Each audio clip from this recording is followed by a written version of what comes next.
সহজ করার জন্য পুরো এয়ারপোর্টটাই আমরা রেন্টে নিয়ে নিয়েছি। তাহলে আমরা এখন ঘুরতে যাব। কার্ল, হ্যাঁ। দেখো এটাকে খুব বেশি জোরে চালিও না। যদি এক্ষুনি সবাই আউট হয়ে যায় তাহলে আমার পুরো ভিডিওটা 2 মিনিটে শেষ হয়ে যাবে। এই মিস্টার বিশ শটস। ও মাই গড, ওরা কি জেটটাকে টানবে নাকি? ওকে, প্লেন আগে এগোচ্ছে, সবাই এগো। তাড়াতাড়ি চলো, তোমাদের অনেকটা যেতে হবে। আমি বললে কেউ বিশ্বাস করবে না, এটা কোনো প্রাইভেট এয়ারপোর্ট নয়, এটা কমার্শিয়াল এয়ারপোর্ট। বুঝতে পারছি না ও এটা কি করে আমরা করলো। আনন্দিত যে আমরা হাঁটছি। আরে না, আচ্ছা, এই স্পিডটা কি যথেষ্ট? জিমি যেও না বলো, জিমি দাঁড়িয়ে যাও, আর যেও না জিমি। ও, আমার মনে হচ্ছে এই চ্যালেঞ্জটা একদমই ফেয়ার, কারণ আমি উইক আউট করিয়ে দিয়েছি। মনে হয় আমার হাত অবশ হয়ে যাচ্ছে। আমার বিশ্বাসই হচ্ছে না আমরা একটা প্রাইভেট জেটের জন্য লড়াই করছি। আমার পুরো শরীর। ওখানে একটা বড় ওয়্যার হাউস আর আছে। এটাই আমাদের পরের গন্তব্য, ঠিক তোমাদের সামনে।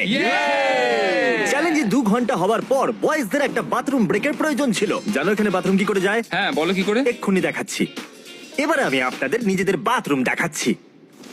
ওহো, আরে, এটা কি? নিজের হাত ওখানেই রেখো। যদি এর হাত একবার সরে যায় এ আউট হয়ে যাবে, যাই করুক না কেন। আরে আমার প্রাইভেট পার্ট বেরিয়ে রয়েছে, ঠিক আছে, একটু ঠিক দূরে আছে। যাও, একটু প্রাইভেসি দাও ভাই।